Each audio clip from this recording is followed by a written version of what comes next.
content. And for more, Laura Westbrook joins us from Hong Kong. Well, Laura, China there gave a strong statement, denounced the criticism thrown on it and responded to NATO accusations, calling it Cold War mentality. What do you have to say about that?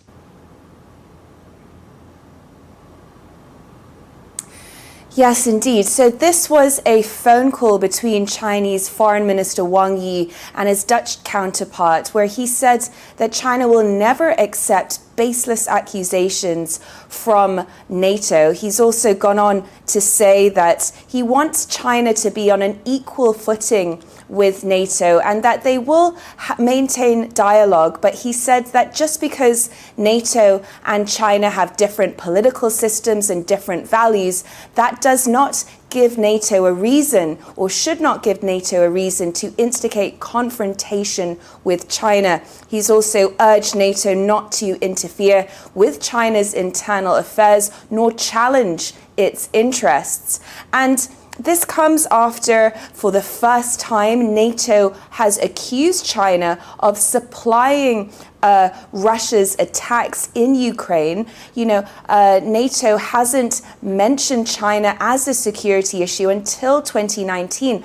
But following this NATO summit, the NATO and its allies have made clear that they do see China as an increasing focus of as an increasing focus of this military alliance. All right, they see China as increasing focus of military alliance, you said, but the document also mentioned about China's international ambitions and efforts which continue to challenge their interest, security and values. So where do you see all this going?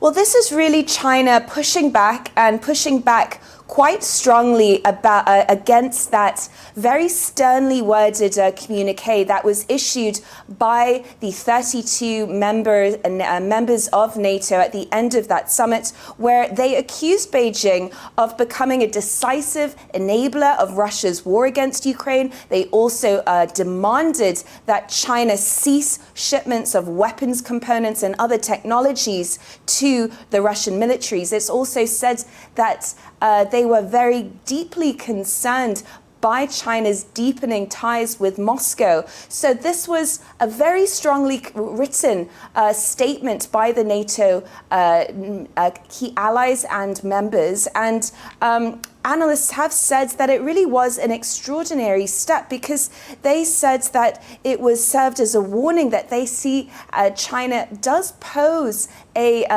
a threat to the stability of Europe. China, though, has always maintained that it has very close trade ties with Russia, but it insists that it does not provide direct military aid to Russia. But since 2022, Russia and China have declared that no limits partnership, and we have seen China becoming one of, or if not Russia's only biggest trading partner. It's a big diplomatic support for Russia. We've seen Vladimir Putin visit China just recently. He's visited China. He's met with Chinese President Xi Jinping twice in as many months. So yes, this is really NATO sounding the alarm on this, but China is pushing back, and pushing back quite hard as well. All right, NATO sounding alarm there. Thank you so much, Laura, for all that update from there.